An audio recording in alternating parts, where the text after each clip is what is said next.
Rachel Vaughan has fully faced and fought back against the darkest, most sinister energy on Earth. Much of her abuse took place on sacred, energetic ley lines, overtaken by dark forces performing satanic rituals, black magic, and other dark arts, sabotaging the ascension of humanity. Alchemizing that horrific trauma, Vaughn, with partner Ben Hawks, has created Ley Love Down to free our Earth's meridians and help us connect to higher consciousness. Oh, hello everybody. Hello Susan, it's lovely to be here. My name is Rachel Vaughan. I'm known for a few different things. I had a pretty messy childhood, so I had a father who was an ASIO operative, and I grew up in Adelaide, South Australia, and he had impunity from prosecution for all the worst kinds of crimes against humanity, mostly children. Through that process, I was experimented on with MK Ultra programming, theta, psychic programming. I work as a psychic now. Turned it around into something positive.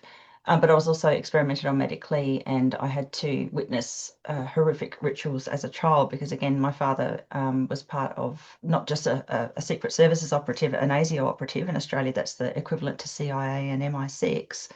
But he also was in a satanic cult.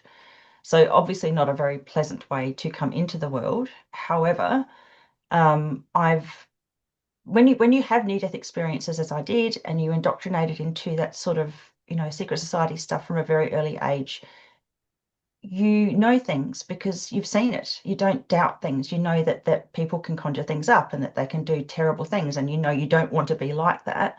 You also know that if you work in the opposite direction against what they're doing, you can actually have quite a bit of power and make a big difference and do the right thing. So I believe I came into the family, this, family line of mine to break the cycle, number one, most important, and to expose it. And that's what I've done for the last 19 years. I kept quiet about my psychic ability for most of that because I knew that most people, you start talking about psychic stuff and they just immediately say, oh, that person's a kook, they're crazy, whatever. It's very easy to denigrate people. But one of the most amazing things about the last 4 or 5 years is that so many people have come forward, like myself, who've been through the same sort of childhood from all over the world. And I suggest people go to their website, 50voices.org, to see all the different voices all speaking, or different languages, speaking about the same sort of experiences. And from everybody else speaking out, I realized that, the MK Ultra theta psychic programming that I went through was really not that uncommon. It happened all over the world, and a lot of people, with psychic abilities were chosen for those sort of experiments. And a lot of people don't realize it's as plain as the eyes on your face whether or not you have some psychic ability. There's a thing called central heterochromia, which the Hindus believe, and the secret societies know, belies psychic ability. There's a different ability to pick up on different aspects of the electromagnetic spectrum depending on the different rods and cones and the concentrations of those in the iris, and the retina. So I believe I was chosen for those experiments, just because basically my family line predisposed me to it. I have the eye color. Um, but yeah, it's actually, it sort of backs up my allegations, the fact that I've gone into psychic work, and that's how I make my living. I don't rely on anything else. It's through my own psychic work. I teach a course on how to do it, and I have a beautiful movement called the Ley Love Down movement, LEY, Love Down, with co-founder Ben Hawkes and a group of the most beautiful volunteers, do our very, very best to bring forward to the world the information about the ley lines, which is so important. These are the Earth's meridians. They are just as significant for her as the meridians of our body. Secret societies control them in cities through the placement of particular monuments and statues, all of these piezoelectric materials that they use to control those ley lines and to actually send them in an opposite spin. So the healthy spin or natural flow for the portals and the ley lines is a clockwise movement. They actually invert it and turn it anti-clockwise. And I learnt this last night in an interview with a couple of amazing women in one of the Ley Love Down knowledge transfer sessions. So we do masterclasses, knowledge transfer sessions. We do our very, very best to let people know how significant these lines are. The Earth has been made sick because of these, Freemason controlled ley lines, and we need to take them back. So that's my passion, the working with the psychic stuff, and just showing people that, that doesn't matter how much mind control goes on, because there's a lot in the mainstream media, you can undo it. Doesn't matter how much hypnosis you've had, you can undo it. It just, it's just a part of the human spirit. We're incredibly, infinitely powerful, and we can undo anything that's been done to us. You are such a powerful embodiment of that. I mean, even when I would hear initially the stories of your childhood, the reality of your childhood, there was not a story about it, it was real what you experienced. And I still felt the light throughout you. Did you feel that as a child? When did you make that decision to break away from this darkness? Because you could have just followed right along with the protocols and you didn't. You made a different choice. And now here you are, like clearing this energy physically out of the world and creating this beautiful community globally to do that. So yeah, what was that journey like for you? They never managed to break the mother-child bond. They're obsessed with that breaking that mother-child bond because they can't bear that love because it's universal and all powerful. So I did have a good mother. She was terribly mind controlled, but she was a good woman. She did love me, and I felt that. So that was one thing. And I also absolutely loved animals and birds and things. And from a very early age, they were mistreating, in the worst possible way, animals and birds. And that was what the light was in me. I was never going to do that. I was horrified by it. And I always felt superior to my father, as much as he had immense power. He was incredibly physically strong, and he had some abilities that were not normal. Um, I always You're thought he was talking really, about psychic ability, psychic or yeah. He had psychotic. something going on. Yeah, and he was totally psychotic and had alters. I mean, his grandfather, who died when my father was about 11, was the Grand Master of the Grand Lodge and a very high up Freemason. So my father didn't have much chance, but he chose the dark. I just always felt that I was better than him, and I guess it's a kind of arrogance, perhaps. I just didn't want to be anything like him. So from day dot, I'd say I just didn't want to be like him. And then I think it was in your late teens, you were getting ready to maybe go to college as a psychologist, I think, but you even said no to that. Can you talk about that a little bit? Yeah. So I've proven this with my academic transcripts, which I was just amazed when they actually sent them out to me. I was very careful not to mention them publicly because I've been speaking out on social media for a long time. Yeah, I did not have the prerequisite marks to get into a Bachelor of Science, but and then when I was refused, when I went through the protocols after the end of high school and was refused, my father rang me and I told him, and he was furious. Got off the phone, and about half an hour to an hour later, the university contacted me to tell me that I had a place. Then I had to go through the rigmarole of going and enrolling because you had to do it physically back then and line up in lines.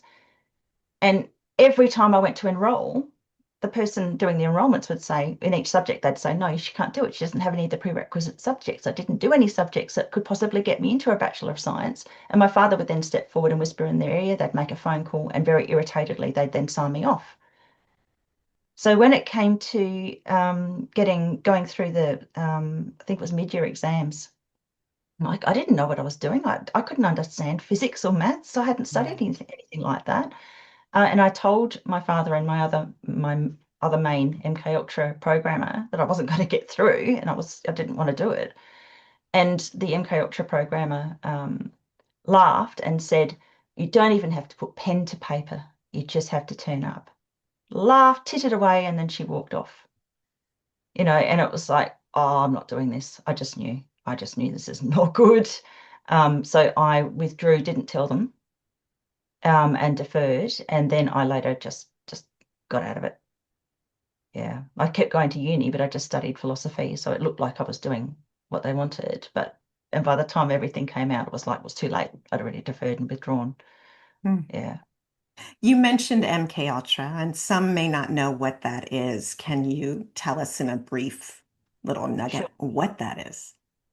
So it was often described as a conspiracy theory. It's a well-proven fact that the CIA, I think it was, they were doing it in Canada as well, and Australia and New Zealand and South Africa. They were studying the limits of the human mind. So they were doing sleep experiments. They would drug people for 2 to 3 weeks and play the same music over and over again, or the same vocalizations for programming. They're the experiments that are very well known, factual. All of the studies are out. It goes a lot deeper than that. MK Ultra is what's behind the mainstream news. It's the way that the reporters will speak. So they use a hypnotic vocalization. So they'll tell you something in this sort of style to make you listen very carefully. And they use that constantly. I cannot watch the mainstream news because of that reason. It drives me crazy. There's no integrity, there's no genuineness to it. It's just all programming. So MK Ultra is extremely wide reaching. You find it in all publications that are mainstream. It's in Hollywood, it's in predictive programming in their movies. But when it comes down to what was happening with me and many of the other children, that are, that are adults now speaking out about it, it was to see what the humans could do. I mean, they were doing experiments on the Romani gypsies who had the same central heterochromia eye color in the Second World War because they knew that they had psychic ability. When you hear about gypsies, they travel around, they predict, they do palm reading. They knew they had abilities and they were experimenting on them to find out how did they do those things. So MK Ultra is secret societies wanting to know what people can be programmed to do. So you also get Manchurian candidates with the MK Ultra programming. They would, hypnotize somebody or traumatize them from a very early age into having alter parts. So personality parts that they weren't even aware of themselves that would, under a certain triggering situation, it might be a phone call or a certain set of words said to them, or a piece of paper with some symbols on it or something like that would trigger them into an alter state. They would go off and assassinate somebody and not remember. So it's a weaponization of humanity, basically. And they start very young. Sometimes in utero, they'll start then. Ugh. So here you were, and you survived this satanic energy to ultimately stand up to it straight in the face. I mean, you've taken these people to court legally and have had some success there. Also, again, spreading your light, like how you can go through this and then stand up so bravely and face that and walk through it. Um, was that part of the process for you to let this go, to leave it behind? Yeah. Yeah. So, I mean, you can let people walk all over you or you can fight back. And I just decided a long time ago that I wasn't going to let them walk all over me. So I also knew, and just to clarify, unfortunately, none of my abusers have actually gone to court. I did have my father investigated, and within 6 weeks of the investigation starting, and it took me 10 years to get that started, um, within 6 weeks of the investigation starting, he was dead. And I Mhm. was literally told you cannot convict a corpse by a special crimes investigator. Um, my brother did have his abuser put away, and that's Anthony Allen Munro. One of my abusers has gone to jail for pedophilia, just not against me. And there's another of my father's good friends. So that's three convicted pedophiles that my father knew. There's another one who's doing 18 years. Um, what I have done, I knew I had physical evidence in the tunnels that I was trafficked through, in the underground bunkers and spaces in the Edwardstown area in South Australia where I grew up. So I knew I had that evidence and I knew it was very well hidden. So exposing that was extremely important. The process is it's the catharsis. I mean, I don't go off and have therapy because quite frankly, it's just dragging the same stuff up over and over again. I've been trolled mercilessly, and I've got to thank them because if it hadn't been for them going at me and denigrating me and, trying to destroy my integrity, I might not have had the strength and the courage to keep going. But because they were doing it so mercilessly and so constantly, and because, my deep down thing is I don't want people to think I'm a liar, I worked my butt off to prove the things that I've proven. So, and I hope they get the message because one of the concerns that I have is a lot of them are being paid. I know one in particular is definitely being paid, and I'm worried that they might go on and then just do it to other people. So I want them to get the message, loud and clear. You can keep doing that, but you can actually, it'll go against you. Some people like myself will just be buoyed up by it. And it's, that's another catharsis too, being able to prove them wrong. And I don't want to sound like, it's retribution, but because I'm not going after them, in the ways that other people might. It's just, it's the encouragement that I needed. I find in my life, even the bad things have ended up being good. They've Mhm. given me the strength that I needed to do other things that if I hadn't gone through them, I might not have been as strong. But having said that, I do not advocate for child abuse in any way, shape, or form. I just, and I know a lot of other people who've been through similar abuse who say similar things that, you know, it can, what is it? Pressure forges a diamond. So you just keep going, you just keep stepping through it. Yeah. And that's not to say that I don't think that people who end up, institutionalized or depressed or, who take drugs and things because they can't handle it, I don't blame them for that either.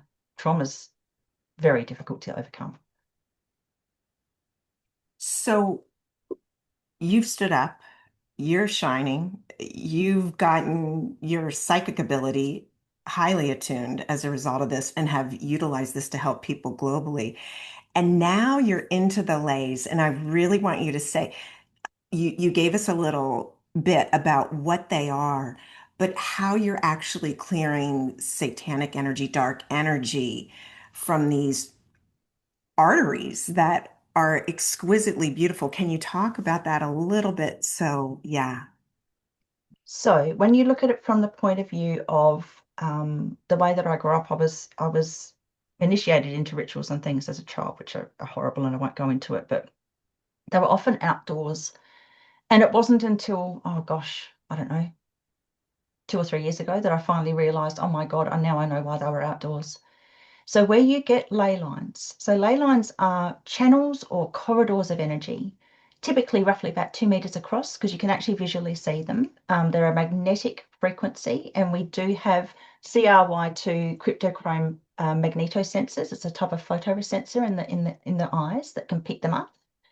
Um, and they appear as beautiful circles. What they are is actually spirals. And I was talking before about, positive affecting energies are usually clockwise energies, and these are beautiful spiraling energies that go through nature. So that's where you'll see them. They're actually everywhere. They're in urban areas as well, but they're more easily picked up and seen in nature.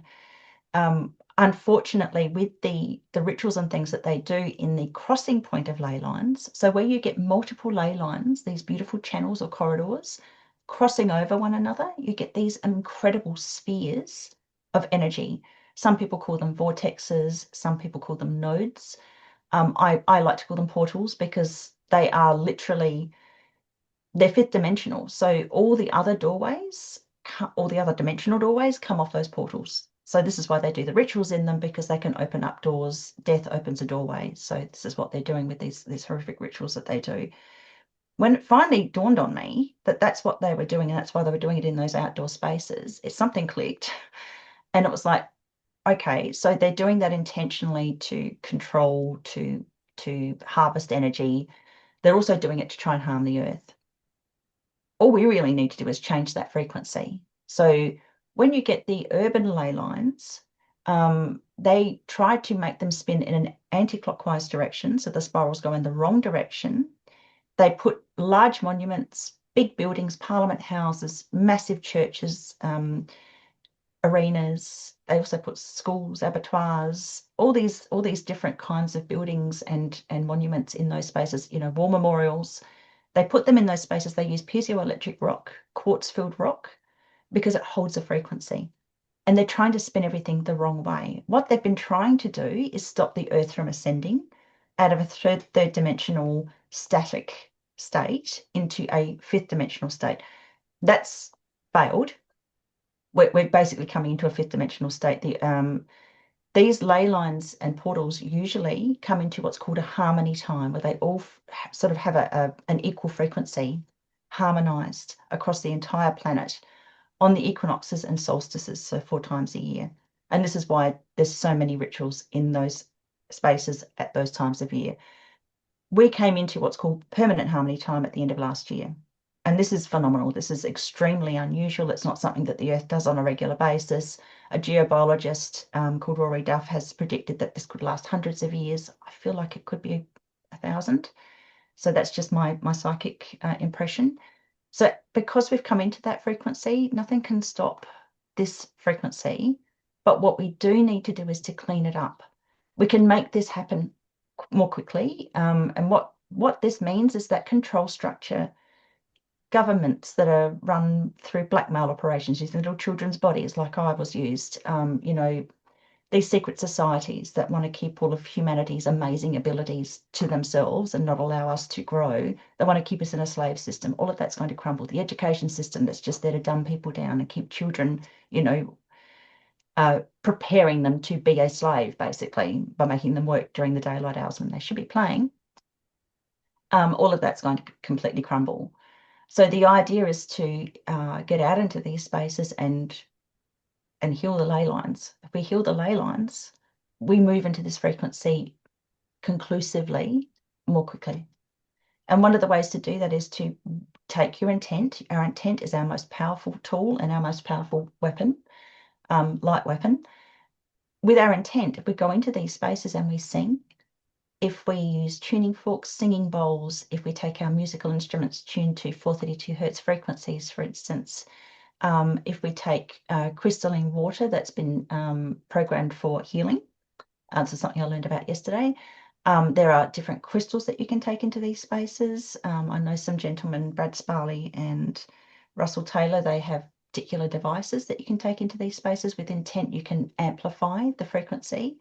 So that's what we need to do. And we also need to be conscious of the fact that there are souls trapped in these spaces. So it suddenly occurred to me recently that these war memorials with all the names and stuff, I knew for a very long time, ever since I was a child, because my father used to talk about it. When a person's name is spoken, when the image is shared after they've died, energy pulls them into the third dimension. So for those that are dark, who want to be written into the history books, that's a positive because it takes them out of the dark dimension that they're probably get sucked into. There is such thing as hell and heaven. But for those who are light workers, we don't really want to be dragged back down here. So these poor people who've gone off to wars, and wars are all just massive sacrifices, their names are then on these monuments, these piezoelectric monuments that are in the very, very, very, the most powerful of the crossing of the ley lines. Usually these war memorials are in shrines and things. It traps them. It keeps them stuck there. And that also stops the earth from moving forward because there's supposed to be a natural flow. Souls come in, they have an existence, they have a lifetime, and they go out. But they haven't been able to leave. They've been stuck. And of course, who's more traumatized on this planet than people who've gone to war, who've been forced to do terrible things just to survive? They're already traumatized. They're already, severely distressed, and then they're trapped in those memories, in those spaces. So there's so much to this. It's so complicated and convoluted, but it's really, when you take it down to the bare minimum, it's the simplest thing is its frequency, and it just needs to be shifted, and we can do that. So you have a community, you have an organization. Can you talk about Ley Love Down? Absolutely, yeah. And thank you so much for bringing me on to talk about this. So Ley Love Down, it's a beautiful movement. It's very organic. We have a website, so leylovedown.com. If you go onto the website, you'll find that there's all these different community forums. There are meetups for people that go out into nature together. We have protocols. Obviously, going out into these spaces, if you're going to be doing the work, we have protocols for protection, just invocations or prayers for protection to go out into those spaces. There are resources. We have amazing people. My dear friend Robert Jameson, he's written 6 books. And he talks about, he's an amazing man, talks about the ley lines and the significance and the controlled alignments. And, there's often army bases on those alignments too. So he goes into that, very visual information as well, which is brilliant. We've got masterclasses on there. So I teach a masterclass on there that just shows people how to see ley lines.